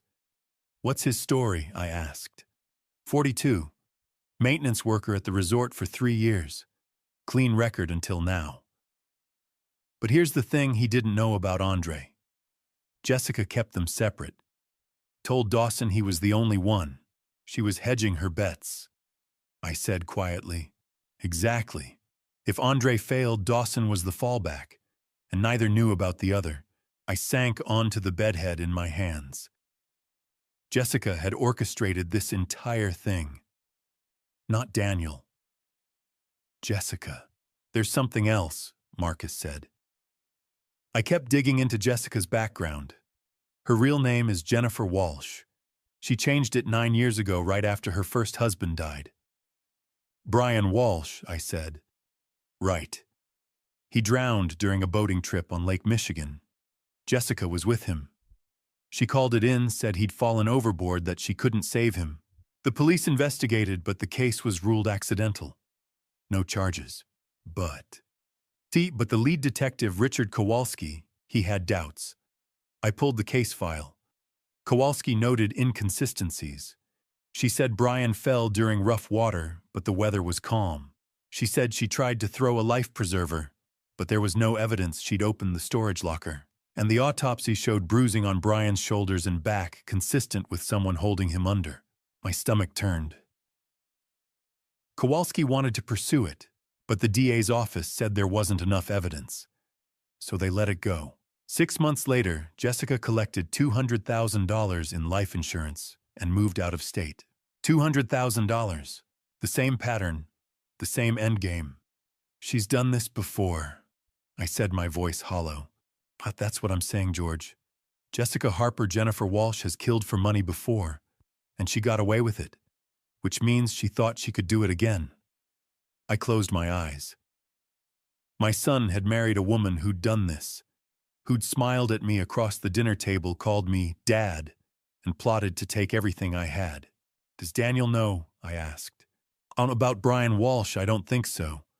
Jessica kept that buried, changed her name, moved to a new city, built a new identity. Daniel probably has no idea who he married. I thought about Daniel, the way he'd looked at Jessica, the way he'd gone along with this plan. And I realized Marcus was right. Daniel wasn't the mastermind. He was the puppet. Sheriff's on his way, Marcus continued. Should be at the island by 10. He'll take statements. With everything we've got, the financial records, the phone logs, the messages, the confessions, we can arrest Daniel and Jessica. Conspiracy to commit murder, fraud, attempted murder. They're both going to prison. How long? Daniel, probably 15 to 20 years. Jessica, with her history with Brian Walsh's case being reopened, she's looking at 25 to life. 25 to life. I should have felt relief, but all I felt was tired. Thanks, Marcus, for everything. You did the right thing, George. A lot of people wouldn't have had the guts to see this through. I hung up and sat there staring at the phone. 2 hired men, Andre and Troy, both desperate, both willing to kill me for money. And behind them, Jessica, calculating, patient, professional. She'd done this before. Brian Walsh 9 years ago, and now me. But were there more people whose deaths had been ruled accidents, whose families had never known the truth? I stood and walked to the window looking at the ocean. The water was calm, the waves gentle, the sky clear. It looked peaceful, innocent. But I knew better now. I heard a knock. I opened the door. Victor stood there, coffee in hand. You heard? Yeah, Marcus called. Sheriff's en route. We'll give statements, hand over evidence, and by noon, Daniel and Jessica will be in custody. I nodded. Victor studied me. How are you holding up? I don't know. Ask me when this is over. Victor handed me the coffee. Drink this. You're going to need it. It's going to be a long day. I took the cup. Victor, thank you for everything. Just doing my job. No, it's more than that. You saved my life. Victor nodded slowly. You saved your own life, George. I just helped. He left, and I stood alone, holding the coffee, looking at the ocean. Jennifer Walsh. That's who she really was. Not Jessica Harper. Not my daughter-in-law. Jennifer Walsh. A woman who'd killed once and nearly done it again. I thought about Brian Walsh, about his family, about whether they'd ever suspected. And I thought about Daniel, about the little boy in the photo, about the man who'd sent those messages to Andre. He'd been a fool, but he'd also been her tool, and I didn't know if I could ever forgive him. I pulled out my phone and found the last text Daniel had sent me. Just boarded the ferry. Thank you again, son. Can't wait. I stared at it for a long time. Then I typed a reply. Sheriff's coming. It's over. You and Jessica are going to prison. Don't ever contact me again. I hit send. Then I blocked his number. And I stood there looking at the ocean, asking myself the question I couldn't answer. How many people had Jessica Jennifer taken from this world? How many families had she destroyed? The ocean gave no answers. It just rolled on, indifferent and endless the way it always had. By 10 o'clock, the island had a different feel. The easy vacation atmosphere had been replaced by something tense, purposeful. Guests whispered, sensing something had happened, but not knowing what. I stood on the dock, watching a white Coast Guard boat cut through the water toward us. On board, a figure in uniform stood at the bow, Sheriff Douglas Miller. The boat pulled up, and a man in his late 40s stepped off, tall, solid, weathered. He wore a khaki uniform with a badge pinned to his chest. Sam Torres met him at the pier and started talking. Miller's expression darkened. Victor and I approached as Torres finished. Miller looked at me, his eyes sharp and assessing. "It's Mr. Harper," he said, extending a hand. "Sheriff Douglas Miller, I understand you've had quite a week." I shook his hand. "That's one way to put it. Now Sam's filled me in. 2 hired men, both in custody. Your son and daughter-in-law behind it. And a resort manager who helped coordinate. That about right?" "That's right," Miller nodded. "All right, let's go somewhere we can talk. I want to hear everything." We moved to the resort's conference room. Torres, Victor, Miller, and I sat down. Miller pulled out a digital recorder and hit record. "This is Sheriff Douglas Miller, Saturday, May 24th, 10:15 a.m. Mr. Harper walked me through what happened start to finish. I did. I told him about the phone call I'd overheard, about Daniel's plan, about the one-way ferry ticket, about Victor Marcus Reed, Andrei Volkov, and Troy Dawson, about Jessica Jennifer Walsh and Brian Walsh, about Connor Flynn and the master key. Miller listened without interrupting. When I finished, he sat back. Max, that's a hell of a story, Mr. Harper.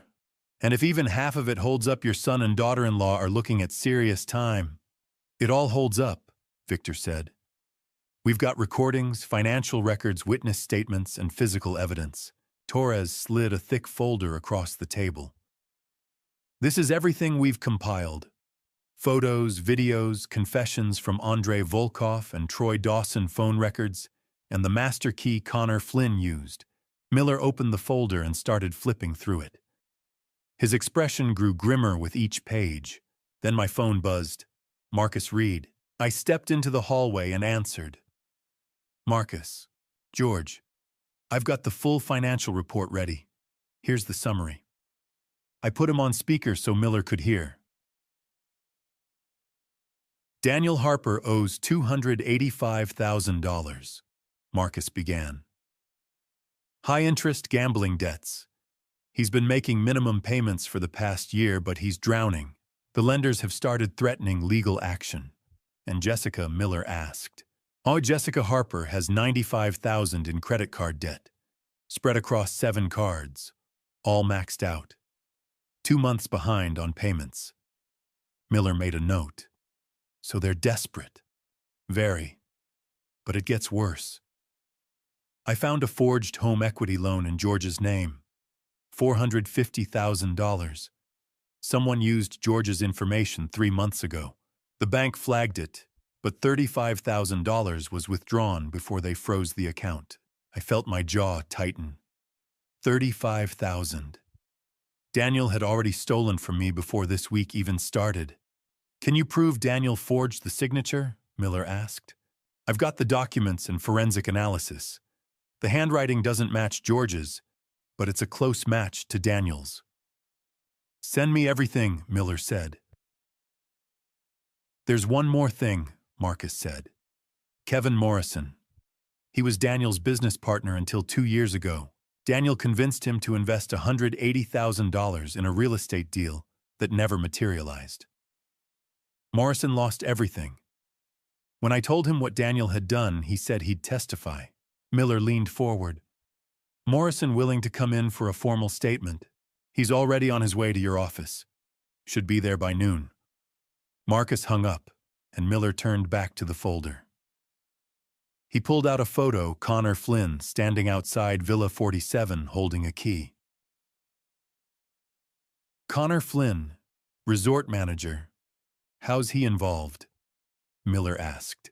Torres spoke up.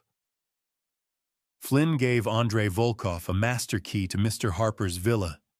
He also provided Volkov with George's schedule, and we've got phone records showing 17 calls between Flynn and Jessica Harper over the past 3 weeks.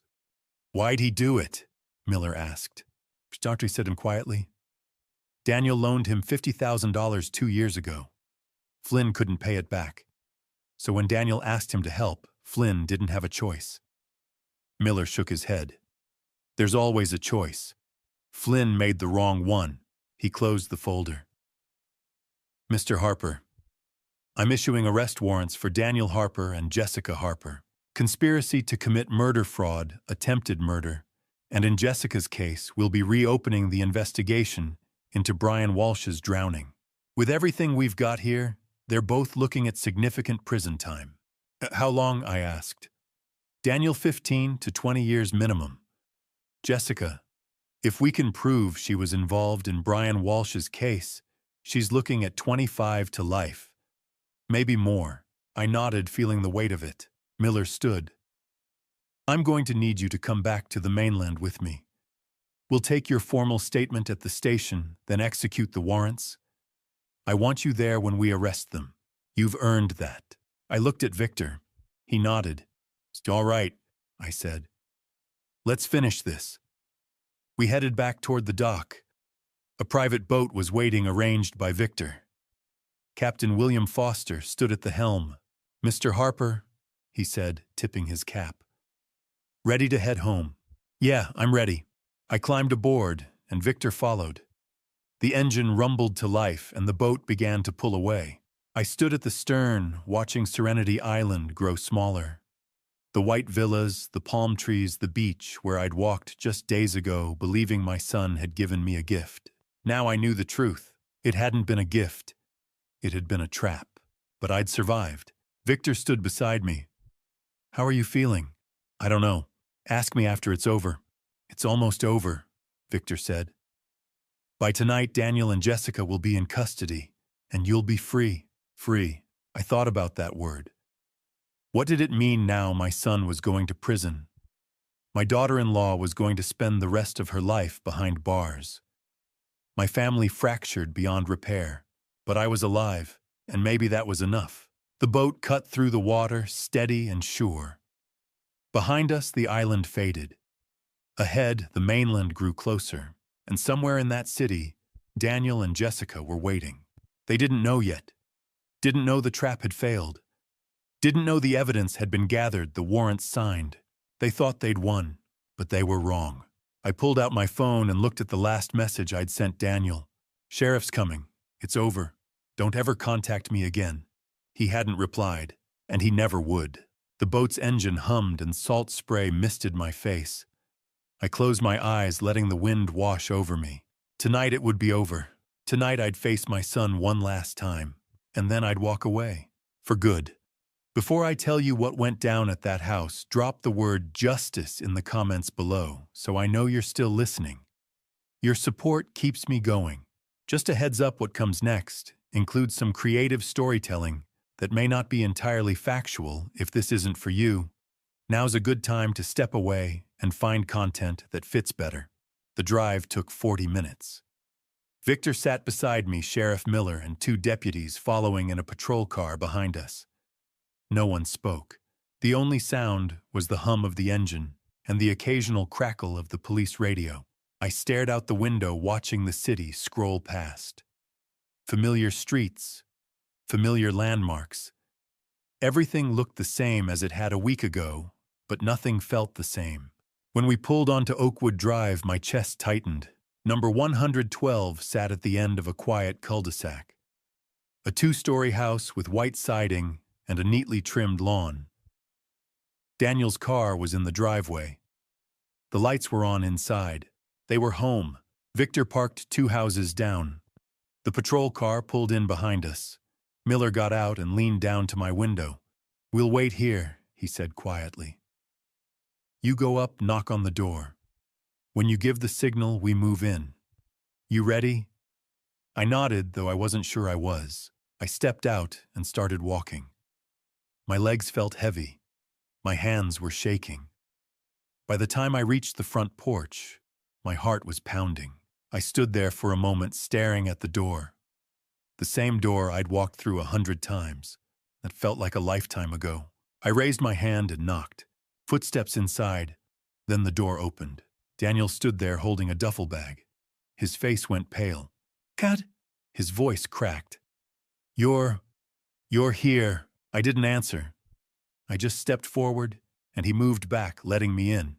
The living room was a mess. Suitcases open on the floor. Clothes scattered everywhere. And on the coffee table, stacks of cash, crisp $100 bills bound with rubber bands. $28,000. Next to the money, 2 plane tickets. I didn't need to look closely to know where they were going. Jessica appeared in the doorway to the kitchen. "George, we weren't expecting you." I looked at her, then at Daniel, then back at the money. "I know everything," I said. The room went silent. Daniel set the duffel bag down slowly. "Dad, I don't know what you think you know, but I know about Andrei Volkov." I said, my voice steady. "I know about Troy Dawson. I know about the $80,000, the $40,000, the one-way ferry ticket. The master key Connor Flynn gave them. I know all of it." Daniel's mouth opened, but no sound came out. Jessica stepped forward. George, listen to me. This isn't what it looks like. Really, because it looks like you're packing to run.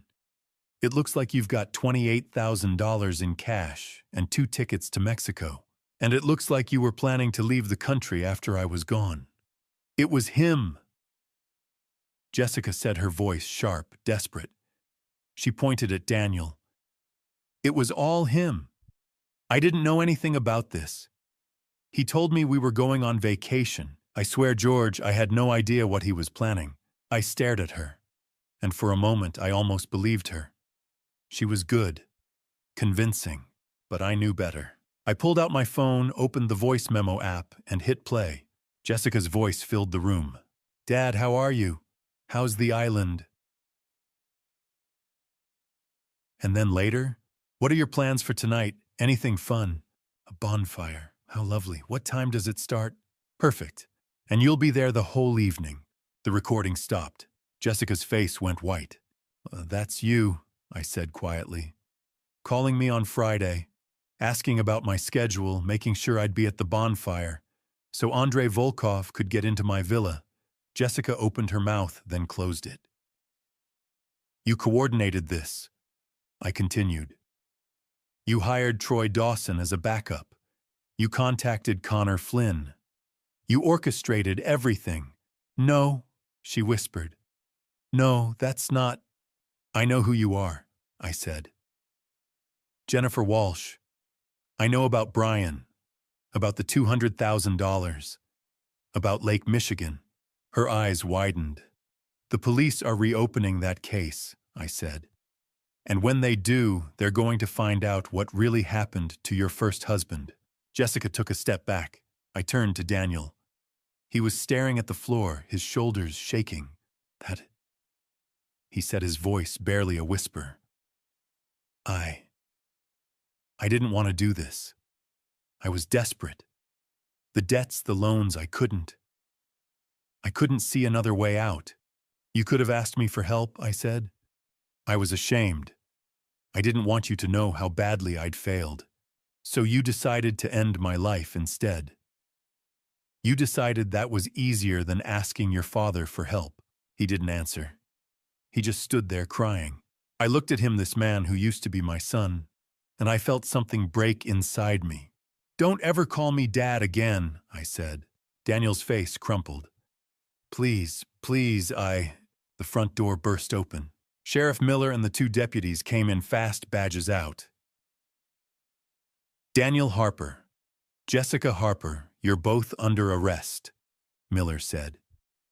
Conspiracy to commit murder, fraud, attempted murder. Put your hands behind your back. Daniel turned to me, his eyes desperate. Dad, please don't do this. I'm your son. I didn't move, didn't speak. One of the deputies pulled Daniel's arms behind his back and cuffed him. The other did the same to Jessica. Miller picked up the cash. $28,000, and these tickets Mexico, non-refundable. You 2 were planning to run. It's not what it looks like, Daniel said, his voice breaking. Save it for the judge, Miller said. He nodded to the deputies. Take them. They led Daniel and Jessica toward the door. Daniel kept looking back at me. Dad, please, he called out. I'm sorry, I'm so sorry, please. I stood there silent, watching him go. Jessica didn't look back. She just walked out, her head down. The door closed behind them, and then it was just me and Victor standing in the wreckage of my son's life. I walked to the window and looked out. The deputies were putting Daniel and Jessica into the patrol car. Daniel was still crying. Jessica sat beside him, expressionless. The car doors closed. The engine started, and then they were gone. Victor stepped up beside me. You okay? I didn't answer. I walked out onto the porch and stood there staring at the empty driveway. The evening air was cool, the sky turning purple and orange. I sat down on the porch steps, my head in my hands, and I let myself feel it. All of it. The grief, the betrayal, the loss. Victor sat down beside me, quiet, steady. He's your son, Victor said after a long moment. That doesn't just go away. I know, I said, my voice hoarse. But he's not the boy I raised. That boy's gone. Victor didn't argue. He just sat there and we watched the sky darken.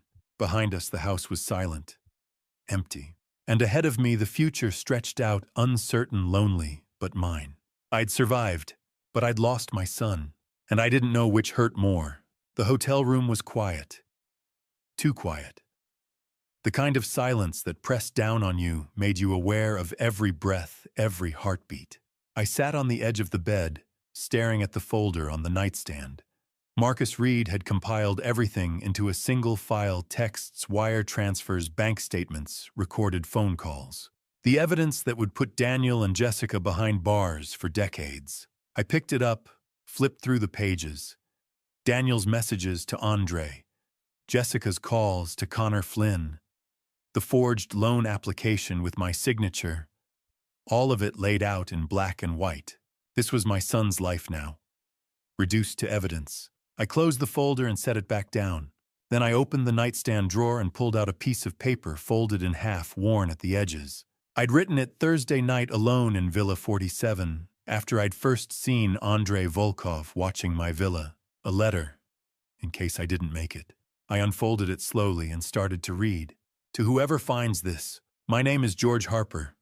I'm 67 years old. If you're reading this, it means I didn't survive my trip to Serenity Island. I want you to know that I came here knowing what was going to happen. I overheard my son, Daniel Harper, planning to have me killed. He hired someone to stage an accident. He did it for money, $800,000. I could have gone to the police, but I didn't, because I needed proof. So I came to this island knowing there was a hired killer waiting for me. And I gathered evidence. If I'm gone, it means I failed. But I need you to know this: I forgive him. Daniel is my son. I raised him. I worked 2 jobs to give him a future. And somewhere along the way, he stopped being that boy.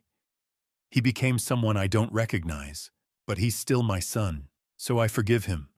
Not because he deserves it, but because I can't carry that anger with me wherever I'm going. If there's money left, I want it to go to Daniel's children, if he has any. Not to him, not to Jessica, but to his children. Because they didn't ask for any of this. And if there are no children, give it to someone who needs it. Someone like Emma Volkov, the 7-year-old girl whose father was hired to kill me. She has leukemia. She needs $80,000 for treatment. I've already arranged to pay it, but if something happens to me, make sure she gets it. She's innocent. Howard Brennan, my lawyer, will handle my estate. He's a good man. Trust him. Thank you for making sure the truth comes out, for making sure Daniel faces what he's done. George Harper. I folded the letter back up my hands, shaking. I'd written it thinking I might not make it off that island, but I had made it. I was still here, and Daniel was the one who was gone. I set the letter down and pressed my palms against my eyes, trying to hold back the tears. But I couldn't. They came anyway, hot and stinging, and I let them fall. I cried for the boy Daniel used to be, for the man I'd hoped he'd become, for the years I'd spent believing that love and sacrifice were enough. They weren't. My phone buzzed. Howard, I answered. Hey, George, how are you holding up? I didn't know how to answer that, so I didn't. I know today was hard, Howard said gently. Seeing him, hearing him beg, walking away. Yeah, I said, my voice rough. It was. You did the right thing. Did I? Because it doesn't feel right. It feels like I just destroyed my own son. He destroyed himself, Howard said. You just refused to go down with him. I closed my eyes. I keep thinking about that letter, about how I forgave him. And now I don't know if I meant it. You meant it, Howard said. You wrote it when you thought you were going to lose everything.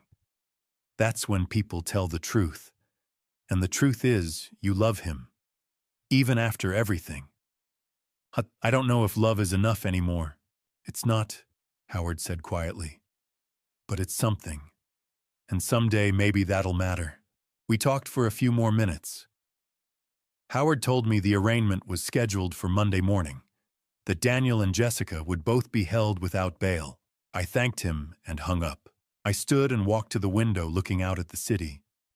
Somewhere out there, Daniel was sitting in a cell, alone, scared. And somewhere else, Jessica was doing the same. Except she wasn't scared. She was calculating, but it didn't matter, because the truth was out. The evidence was solid, and they were both going to pay. I thought about the question I'd asked myself earlier. What's left? My son was gone. My family was shattered. But I was alive, and that had to mean something. I pulled out my phone and started typing. Things to do. 1. Sell the house. Too many memories. 2. Find a smaller place. Somewhere quiet. 3. Call Emma Volkoff's doctors. Make sure the payment goes through. 4. Volunteer somewhere. Library, shelter, somewhere I can help. 5. Learn something new. Dancing, maybe, or painting. 6. Live.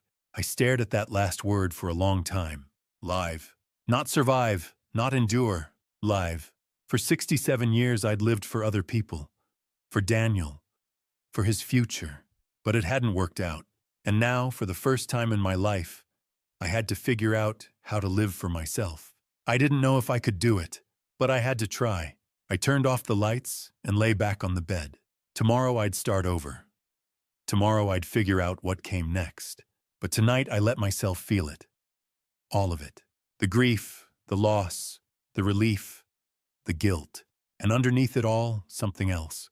Hope, small, fragile. But there. I closed my eyes and whispered to the empty room.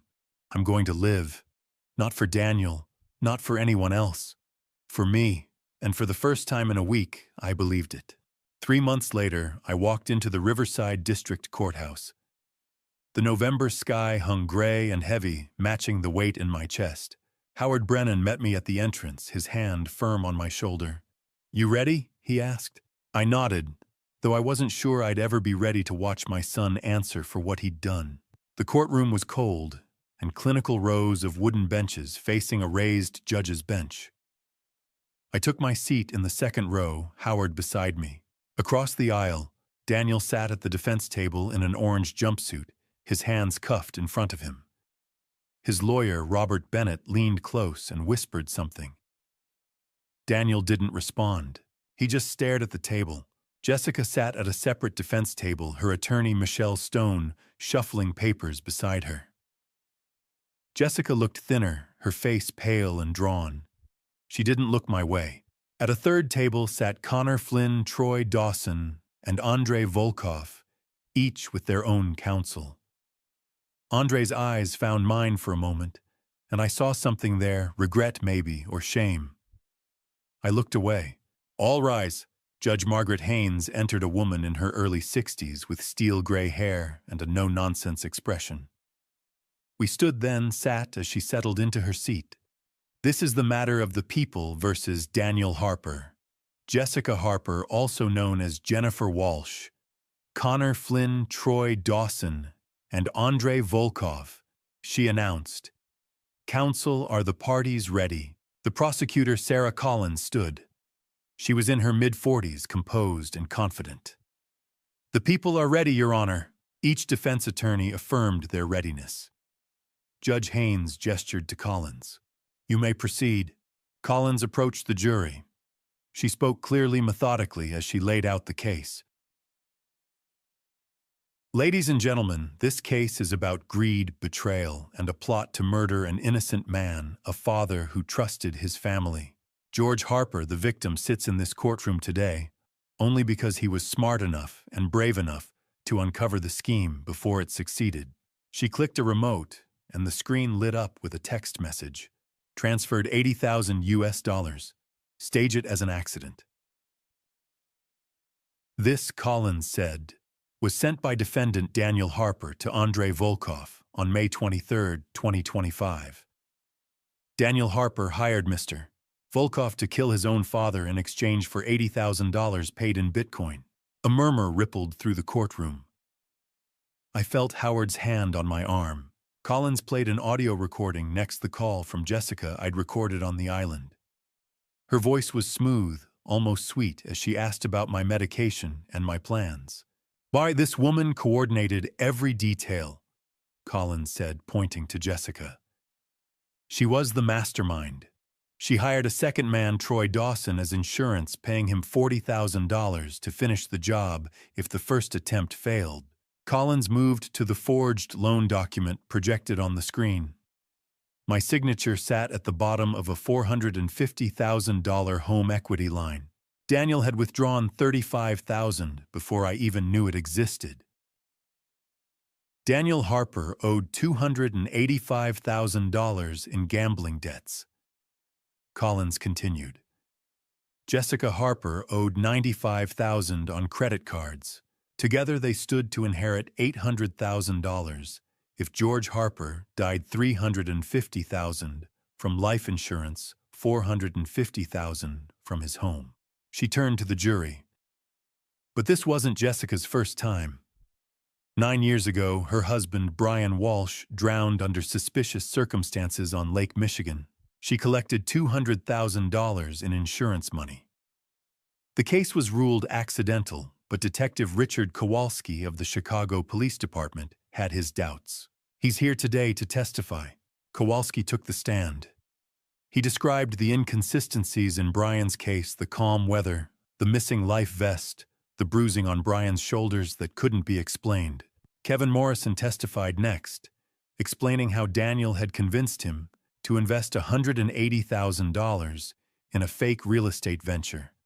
Kevin never saw the money again. I trusted him," Kevin said, his voice breaking. "I thought he was my friend."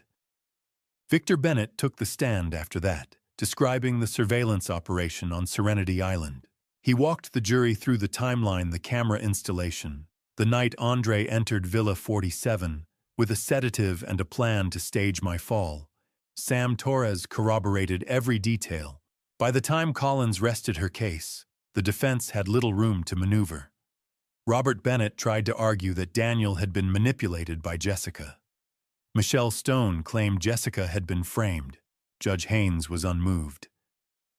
"The jury will disregard speculation," she said more than once. The jury deliberated for 4 hours. When they returned, the foreman stood. "We find the defendant Daniel Harper guilty on all counts. We find the defendant Jessica Harper, also known as Jennifer Walsh, guilty on all counts. Connor Flynn guilty. Troy Dawson guilty. Andrei Volkov guilty." Judge Haynes set sentencing immediately. "Daniel Harper, you are sentenced to 20 years in state prison." Daniel's head dropped. His shoulders shook. "Jessica Harper, you are sentenced to 25 years. Jessica stared straight ahead, expressionless. "Connor Flynn, 5 years. Troy Dawson, 12 years. Andrei Volkov, given your cooperation and personal circumstances, 8 years. Andrei closed his eyes. I thought of his daughter Emma, 7 years old, and fighting for her life. I'd already arranged for the $80,000 to be sent to the hospital in Germany. As the bailiffs led the defendants out, Daniel turned and looked at me. His eyes were red, his face streaked with tears. "That," he mouthed. I didn't look back. I stood, collected my coat, and walked out with Howard at my side. Outside, the November air was sharp and clean. I stood on the courthouse steps and looked up at the gray sky. My heart felt heavy, but somewhere beneath the weight was a flicker of relief. I was still here. I was still breathing, and somehow I had to find a way to keep going. 1 year later, I stood in my new apartment in downtown Riverside, watching the spring sunlight spill through the window. The place was small, a 1-bedroom unit on the 3rd floor, but it was mine. No ghosts, no memories of Daniel or Jessica. Just clean white walls and a view of the river. I'd sold the house on Maple Street 3 months after the trial. Howard had helped me sort through the paperwork. The house had been in my family for 30 years, but every room carried the weight of what had happened. I couldn't sleep there anymore. I couldn't sit at the kitchen table without remembering the phone call I'd overheard the moment my life had fractured, so I let it go. The apartment was easier, simpler. I bought a used couch, a bookshelf, a small desk by the window. I kept a few framed photos, my parents, my late wife, a picture of Daniel as a boy blowing out candles on his 8th birthday. I didn't throw that one away. I couldn't. He was still my son, even if I didn't recognize the man he'd become. Most mornings, I walked to the Riverside Community Center. I'd started volunteering there in January, teaching basic math to kids who struggled in school. At first, it was just something to fill the hours. But somewhere along the way, teaching became more than that. It reminded me why I'd chosen this profession for the moment a kid's eyes lit up when they finally understood a problem. One of my students, a 9-year-old girl named Sophia, had been failing her multiplication tables. By March, she was solving 2-digit problems in her head. Her mother hugged me after class and said, "Thank you for not giving up on her." I told her I never would, and I meant it. Victor and I met for coffee most Wednesdays. He'd retired from private security in December. We'd become close over the past year. We went fishing every Saturday morning, driving out to Lake Harmon with sandwiches and coffee. His stories reminded me that survival wasn't just about getting through the hard times. It was about finding a way to live afterward. One Saturday in late March, Victor asked me if I'd heard from Daniel. I shook my head. "He writes me letters. I don't read them." Victor nodded, didn't push. After a while, he said, "You did the right thing, George. You know that, right?" I wasn't sure I did, but I appreciated him saying it. Howard handled the rest of my estate planning that spring. After selling the house and paying off the remaining debts, I had a little over $700,000. I set aside $200,000 for myself. The rest, $500,000, I put into a trust for Emma Volkov. Howard raised an eyebrow. "Andre's daughter, George, you don't owe her anything." "I know," I said. "But she's 8 years old. She didn't ask for any of this. And her father made a mistake, but he was trying to save her life.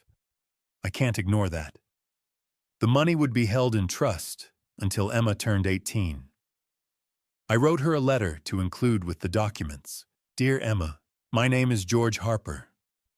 You don't know me, but I knew your father. He made a mistake, a serious one, but he did it because he loved you more than anything in the world. I hope you never have to make the kind of choices he made. I hope you grow up healthy, happy, and surrounded by people who care about you.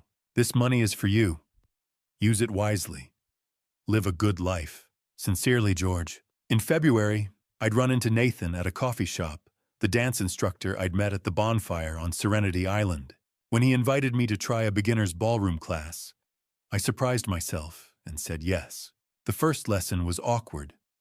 I stepped on my partner's toes twice, but Nathan was patient, and by the 3rd week I was getting the hang of it. The box step, the basic foxtrot, the slow rhythm of the tango. Dancing wasn't about perfection, Nathan told me. It was about being present, feeling the music, trusting your partner, letting go. By April, I was going twice a week. I even performed a short routine at the studio's spring showcase, a waltz to an old Frank Sinatra song. When the music ended and the small crowd applauded, I felt something I hadn't felt in a long time. Pride, joy, freedom. One evening in late May, I stood on the dance floor after class alone. The studio was empty, the lights dim. I closed my eyes and took a slow, deliberate step forward. Then another, and another. The music was only in my head, but it was enough. I wasn't running anymore. I wasn't hiding. I wasn't waiting for the next disaster to find me. I was living. Finally, truly living. And for the first time in a year, I believed I deserved it. The evening of the spring dance showcase. I stood backstage at the Riverside Community Arts Center adjusting my tie. My hands were shaking, not from fear, but from anticipation. Through the curtain gap, I could see the audience filing in, about 50 people. Victor sat in the 3rd row, a small smile on his face. Howard was near the back, reading the program. Nathan appeared beside me, clapping me on the shoulder. You ready, George? I nodded, though I wasn't entirely sure. You'll do great, Nathan said. Just remember, it's not about the steps. It's about the feeling. Across the backstage area, Margaret was stretching. She caught my eye and gave me a reassuring nod. Margaret was 65, a widow who'd lost her husband 2 years ago. Dancing was her way of learning how to move again. We were dancing a waltz together tonight. The lights dimmed. Nathan welcomed the audience. Then the first pair took the stage. One by one, students performed. A young couple danced a tango. An older man performed a foxtrot. The crowd applauded after each piece, and then it was our turn. George Harper and Margaret Sullivan performing a Viennese waltz. Margaret and I walked onto the stage. The lights were bright, the audience a blur. My heart pounded, but I took Margaret's hand, and we assumed our starting position. The music began a slow, sweeping melody. I counted the beats. 1, 2, 3, 1, 2, 3. We stepped forward together, moving in a gentle arc across the floor. At first, I was hyper-aware of every movement. But then somewhere in the middle, I stopped thinking. I let the music carry me. I felt Margaret's hand in mine, the rhythm of our steps, the way we moved as one. For those 3 minutes, nothing else existed. Not the audience. Not the past. Not the weight of everything I'd survived. Just the dance. When the music ended, we held our final pose. Then the audience erupted into applause. Margaret squeezed my hand, her eyes shining. "We did it," she whispered. "We did," I said. After the showcase, there was a reception, coffee, cookies, congratulations. Victor shook my hand. Howard clapped me on the back. Nathan gave me a quick hug, but after a while, I needed air. I slipped out and walked down the street toward the beach. The sun was setting, casting the sky in shades of pink and orange. I took off my shoes and walked along the sand, feeling the cool grains beneath my feet. The waves rolled in gentle and rhythmic, and I stood at the water's edge watching the horizon. A year ago, I'd stood on a different beach, Serenity Island. I'd been sent there to vanish, to become another old man who'd had an accident. My own son had orchestrated it, but I hadn't let them. I'd fought. I'd planned. I'd survived. And standing here now, I realized something. Survival wasn't just about staying alive. It was about what you did afterward. It was about choosing to keep going even when the easiest thing would be to stop. I was 68 years old. I'd lost my son. Not to an accident, not to illness, but to his own choices. He was alive, sitting in a prison cell, but the boy I'd raised was gone. That loss would never stop hurting. But I couldn't carry that weight forever. I couldn't let it define the rest of my life, so I'd made a choice. I sold the house. I moved to a new city. I started teaching again. I made new friends. I learned to dance. I started over. People talk about second chances like they're rare. But the truth is, every morning is a second chance. Every breath is an opportunity to begin again. It's never too late. That's what I'd learned. It's never too late to change, to grow, to find something worth living for. I looked out at the ocean, at the waves rolling in and out, endless and patient. The world kept turning. The sun kept rising. And so would I. I turned away from the water and walked back toward the lights of the city. My feet left prints in the sand, soon to be washed away by the tide. But I'd been here. I'd stood here. I'd lived. And tomorrow I'd do it again. I smiled. Not because everything was perfect. Not because the pain was gone. But because I was still here. Still breathing. Still moving forward. I was 68 years old, and I was just getting started. If you've stayed with me through this entire family story, I want to share something I've learned. When I was 67, standing on that island, I thought my life was ending. But looking back now, I see God had other plans. He gave me the strength to survive when I had every reason to give up. This family story taught me that blood doesn't always mean loyalty. I lost my son, but I found myself. I lost my trust, but I gained wisdom. Through it all, I learned that forgiveness isn't about them, it's about freeing yourself. To anyone hearing this dad revenge tale, understand this revenge wasn't what saved me. Planning, yes. Fighting back, absolutely. But revenge would have consumed me. I chose survival over bitterness. I chose life over hate. That's the difference between justice and dad revenge. One builds you up, the other tears you down. Don't be like I was, blind to the warning signs too, trusting, too willing to ignore the red flags. Watch the people closest to you. Protect yourself. And if you ever face a dad revenge situation or a difficult family story like mine, remember your life is worth more than their greed. If this moved you, please leave a comment below. Hit that subscribe button and share this story with someone who needs to hear it. Your support means everything. Thank you for following George's journey to the very end. I appreciate every one of you. One final note. This narrative contains fictionalized elements crafted for educational purposes. If this content doesn't resonate with you, feel free to explore other stories that better suit your preferences.